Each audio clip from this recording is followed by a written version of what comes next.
Erin Di Costanzo. Massimo Di Costanzo. And we're married. We're the co-owners of Di Costanzo Wines. Massimo's the winemaker, and I sell the stuff.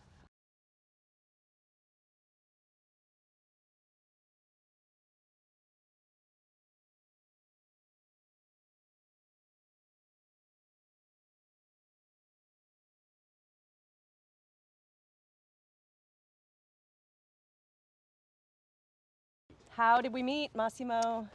Well, we were both single in St. Helena, in a population of 5,000 people. 5,000, and I wasn't looking.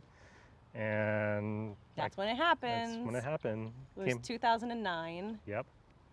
And we met at a retail wine shop that you were working at, and one thing led to another. Yeah, he walked me home one day.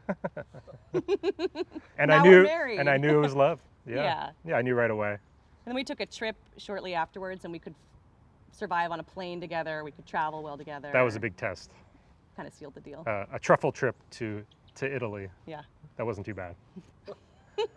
Well, no, we watched Up on the airplane, and he cried within like the first 3 minutes. So, you know, he was sensitive. Sensitive soul. The real moment I knew it was the guy was it was my mom's 60th birthday, and I don't think you had even met my family yet. No. And he hosted a 60th birthday party at his house in Oakville, like right kind of by Farniente, this beautiful cottage on a vineyard, and I did all the cooking. He did all the cooking, and he hosted all my crazy relatives, and for my mom's 60th birthday, I mean, like, you really nailed it. Yeah, I knew I was in, for sure. I knew I was golden. We had gin and tonics and lamb chops. Yeah, it was a good party. Yeah, and the rest is history. Mm-hmm. Yeah, now we do Di Costanzo wines together, and I kind of, it's kind of the dream team. It's kind of what I've always wanted. Was Erin came on board 2 years ago, and it's just been, it's been wonderful. So we're really happy. There's never any downsides. No, I'm smart enough to trust the artist to make the art, and then I like to tell the story. I truly, not to be silly, I love your taste. I love your judgment in terms of the wine making. Yeah, I think we have similar tastes in wine, and our roles are very complementary. She's got that front of the house skill set. I'm a back of the house kind of guy. I'm not totally awkward, but sometimes we blind taste at home when Massimo might bring home like a barrel sample or tank samples of wine, and just to get my unvarnished opinion of something that we're working on. Yeah, it's pretty rare, but I guess we've been in group tastings where we're blind tasting, but never against one another. So this will be new. Not for like sure. this. There's a lot of pressure. I would say Massimo would be the better taster. I'd say Erin, just because I think she tastes so much from her previous job. I think that was her job, was to taste lots of different wines from lots of different places. I'm more of just like get an instant taste and have like a feeling, thumbs up or thumbs down, whether I like something, because that's how I used to evaluate wines, again, as a SOMM and as a wine buyer. Whereas I think you as a maker, you might be evaluating like what processes, led to this flavor style, or you might be, I don't know, maybe examining the oak or wondering about pick times in a way that I'm maybe just more like thumbs up or thumbs down. We have a sinking slight suspicion that we may have chosen the same wine. We have no way to know this. We have no idea. We were very good about following these rules, and neither of us know what the other one has, but it wouldn't surprise me if for some strange reason we chose the same thing. Because we did get ourselves the same Valentine's Day card one year. Yeah. So that was kind of weird. A little too cute. A little too cute. Massimo, out.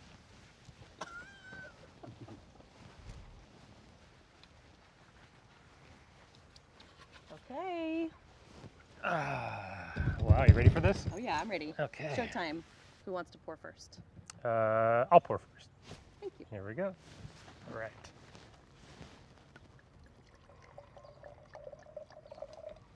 Okay. All right, good luck. Cheers. Cheers. Love you. Love you too.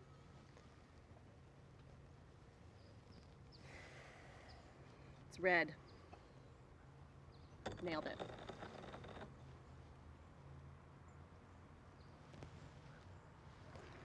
So should I, Massimo, be wondering you know, is this sort of like a Princess Bride Vizzini situation where like your knowledge of me might impact the bottle you chose for me?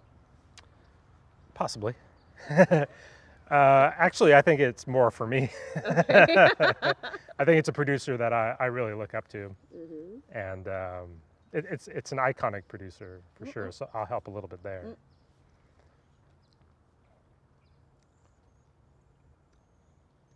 Well, the color is kind of bright. I don't really have a white surface, but it's indicating to me with the color that it's kind of like a nice brick. My mind is going somewhere right away just from the color. I'm not necessarily seeing like garnet or purple or magenta hues. It's more of like that beautiful brick, kind of a little hint of orange there to the rim. It's clear and bright. Do you think it's a young wine, an older wine? Well, I think it's a young wine. New World? My Old World? mind is taking me old world. Okay. Which, you know, I had all kinds of a imaginary scenario in my mind of what you would bring to the table, and I thought you would go New World, but this is something about the color and the nose is telling me Old World.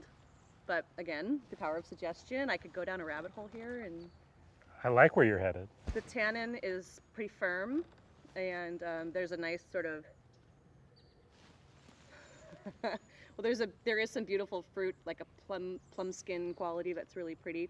I was about to say there's like a creosote, kind of a nice little like smoky char, and we are also like still the like morning dew is coming off of like the wildfire scorched vineyards around us. The mountains of Napa Valley. Yeah. I spilled it. This is why I wore black. Can we cut? Just kidding. So I think you're on the right track, honey. I think you're. You think I'm on the right track? For sure. Okay. Well,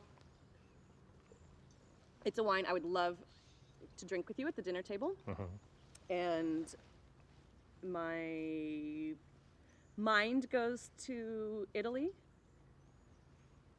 I'll say yes. Okay. You'll say yes or I'll it is say yes? It is yes. Okay. I'm going to Italy. The tannin and the color is making me think Nebbiolo. But you implied or you led me towards maybe a classic iconic producer.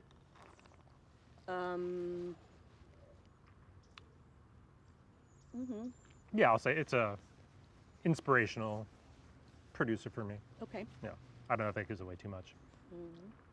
Yeah, there is a really beautiful, like, bittersweet kind of snap that I really love on the palate, and like the drying tannins on the front of the teeth, as well as like a little snap of acid and on the palate that's quite nice. And again, the finish is really long and persistent.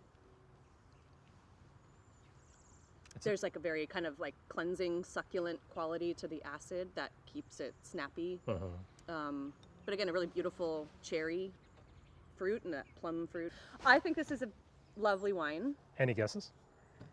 I'm going to make my final statement at the end. Oh, okay. Okay, so I have an idea, Okay. but I want to think of a couple maybe producers. I want to really Sure. see if I can get somewhat close to nailing this. Yeah. Okay. That sounds good. Should we So I'm move? going to sit on it. Should we toss this wine and move to the next one? Let's toss it. All right. Okay. It's a shame to toss it, but Well, we're gonna do it. okay. I believe that we are tasting these in the appropriate order. I'll tell you that. I'm going to ask Sounds you good. to avert your gaze because Okay. Gaze averted. yeah.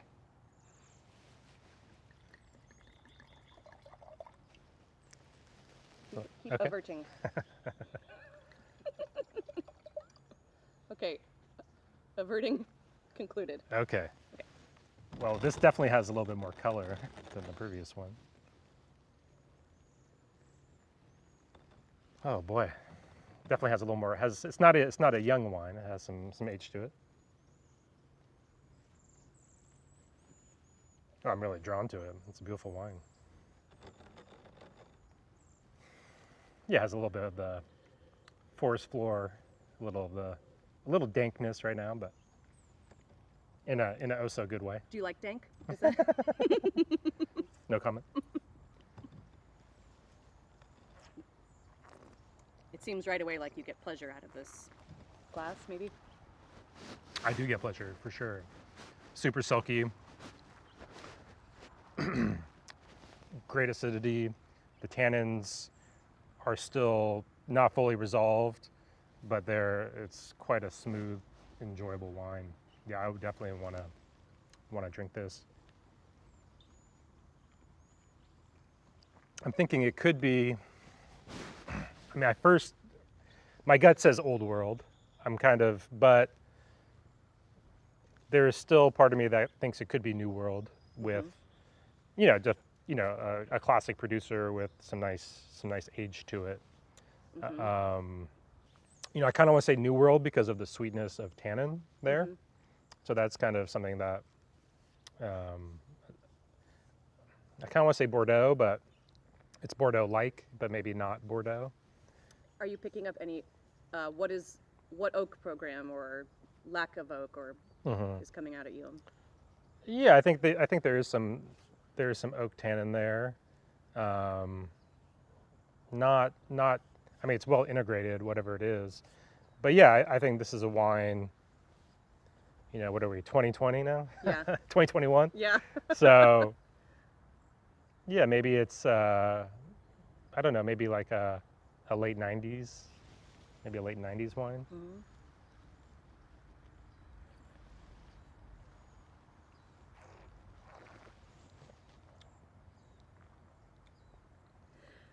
Yeah, I don't know. I would maybe say, I'd maybe go with Napa Valley. Okay. Yeah. What area of Napa Valley is speaking to your heart? Valley floor, mountain? I think it's got to have some mountain character to it, or not valley floor, maybe benchland. Yeah, it's a wine of stature. Yeah. For sure. And you were saying maybe like originally your heart was telling you Old World, but now you've come back to Napa and you thought maybe it could be a Napa producer with an... Well, I usually lean to like Spring Mountain when I think of, maybe like Bordeaux, but yet it feels kind of California. So, I mean, maybe I would say Tonier because that is definitely a favorite producer of mine. I don't know if it's that. So now you're wondering what I would have chosen. Yeah, but I think the tannins are a little maybe too sweet maybe for that. Those tend to be a little bit more herbaceous. Herbaceous maybe. So I see your heart guiding you in a direction I think you're going to be happy with. Okay. Away from Spring Mountain. Yeah, Dominus maybe. Would you like to conclude yours and I'll just shoot from the hip for mine? Sure, that sounds good. Okay, I'm going to say Rinaldi. Oh, it's so close. Oh, really? Well, I would say 2014 Barolo. I'd say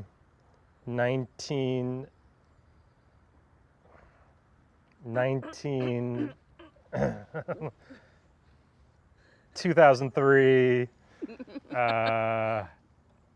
Foreman. Here, you'll know from this. I knew that was an option. The Dun. Oh, Conterno. Conterno, a very young I Conterno, should have, by the way. 2016. 2005. Yeah. 2005 Dun Howell Mountain. That's a classy wine. It is showing better than I could have imagined, and I absolutely love that. But we can take these home, right? These are for dinner tonight. Well, we'll share. But yeah, these are both top-notch producers, and yeah, I think Dun shows in its classicism, and that it's just a world-class wine. I like to think of how of the people we look up to in Napa Valley and what they're making, and somebody like Randy Dunn, obviously a legend, and it's been a while since I've checked in on his wines, and of course at this 15, 16-year mark, it's kind of like the bare minimum to dip into these, I think. Sure. And it's showing just so gorgeous. It's a real treat to get to. It's a great bottle. I think you were going to get yourself there if we had been. I Had a longer know. runway. How Mountain was on the radar, but yeah, and then the Conterno. Class. I mean, just perfect. Yeah, for me, it's it's an inspirational producer, maybe aspirational. Yeah. I love the winemaking, the classicism. It's so traditional. Yeah. And even a lot of Napa Valley is looking to producers like Conterno, and his style of winemaking, I think, has definitely it's influenced me. I think it's influenced a lot of young winemakers here in Napa Valley as well. So. Well, it's a treat. It is. Nice work, honey. Thanks. Cheers. Yeah. Hey, we picked some great wines.